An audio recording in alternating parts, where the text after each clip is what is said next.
Here's the action groups then on the left, and I've got a few action groups set up. In their simplest, you can just have one action in a group that you want to keep calling from various different parts of the config. And for example, if I want to turn the light on that's next to my TV, I've just created a little action just for testing that it automatically switches itself off after 10 seconds. Not very useful in reality, but I've set it up for testing. As part of the Pro version of Indigo 6, you can also do some fairly complex action groups. For example, I've got one called Panic. So if I've got the alarm set and motion is detected, for example, that will call the Panic action group. And the action group, as you can see here, has got 4 actions in it. It will turn on the TV light, it will turn on a dimmer lamp, it will also start executing some Apple script. Now you don't have to write your own Apple script, there's tons of it available, but this one basically just sends a text message, or an email should I say, to my mobile phone that says that certain sensor has been activated. So my living room sensor sets a variable if somebody moves, and upon being in panic mode it will send me an email and say there was some movement on the living room sensor. The fourth action that it does here is, let's just double click that and we can see what happens. It's some more Apple script. Again, this is not complicated at all, but all it does is sets the volume on my Apple Mac, and it plays the Panic MP3 sound through the speakers, and then it puts the volume back to normal. So essentially I will get a panic sound being played throughout my living room that would hopefully startle an intruder, and it does also start to speak. So mine will say intruder alert, the neighbours have been notified. Again, this is in test mode, could say whatever you want, but something to try and startle the intruder and get them out of your house. So if I just cancel out of that, that's the action group window. The final configuration area here on the left, again only available in the Pro version, are what's called control pages. Now control pages are really cool because if I just look at this one called Set Alarm, you can see here that a screen comes up. Now I do realise this is not the best looking of setups here, but it's something I'm just doing for testing. So the reason it looks like this is because it's configured to work on a mobile device. There are various templates that you can use for iPad or for mobile, and this would load in my iPhone.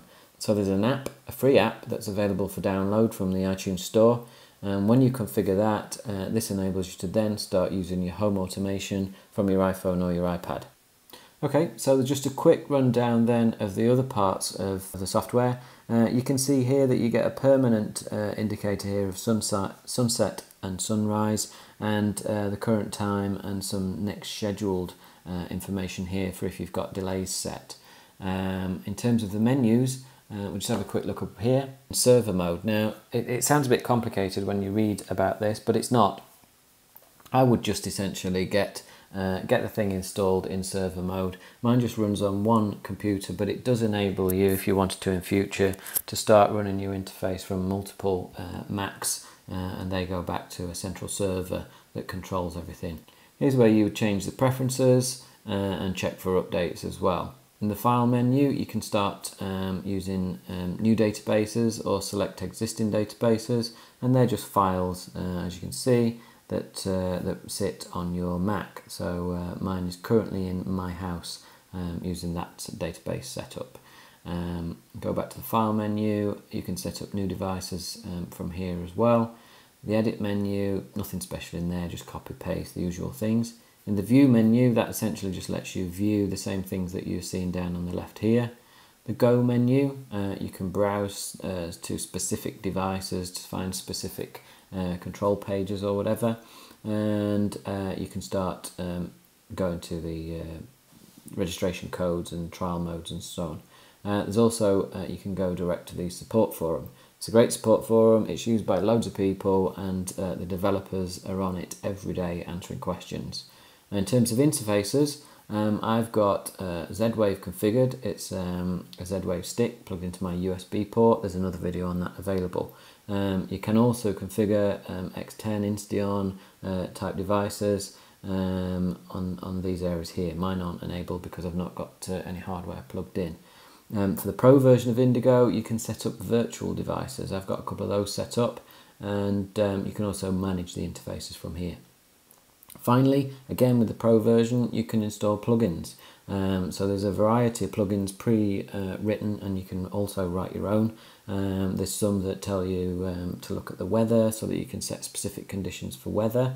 There's timers and pesters, as they're called, SQL loggers, iTunes plugin, iCalendar plugin, so you can start doing events and home automation based upon what's in iCalendar.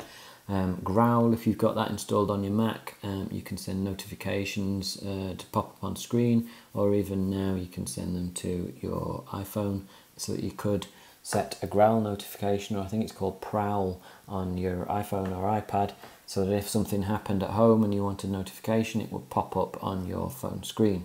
There's other ways of doing that, but Growl is one of them. I've got one configured and installed here called Find My iDevice. That enables the home automation to track my location, because I've always got my phone with me, and then it can start to do cool things like take certain action depending on where I am in or out of the home and how far away I am. Various other plugins there to look at. Finally, that's the window menu option. That's straightforward, as you would imagine. It's the one place where you can bring up the event log. That's quite useful if you're diagnosing problems, to try and work out what's happening in your home. And as you can see here, just a few moments ago, my multi-sensor gave Indigo a variety of readings for the next set of updates about the light, temperature and humidity in the house. Finally, there's the help section. Indigo's got a great set of documentation online, and also, as I said before, a really active support forum. That's the place where I go to look and search for most of my problems, or when I'm trying to find out how to do something new. Okay, so there you go. That's Indigo software. It's made by a company called Perceptive Automation in America. They've got a great set of developers there that are really responsive, and I'm going to do some detailed videos in future about all the different settings and actions here that I've gone through. Thanks for watching. Please subscribe to the YouTube channel, or pop over to our website www.todaystoptech.com. There's various videos, articles, reviews, tips and tricks on home automation and gadgets and the latest tech over on our website, so please do visit that. Thanks for watching.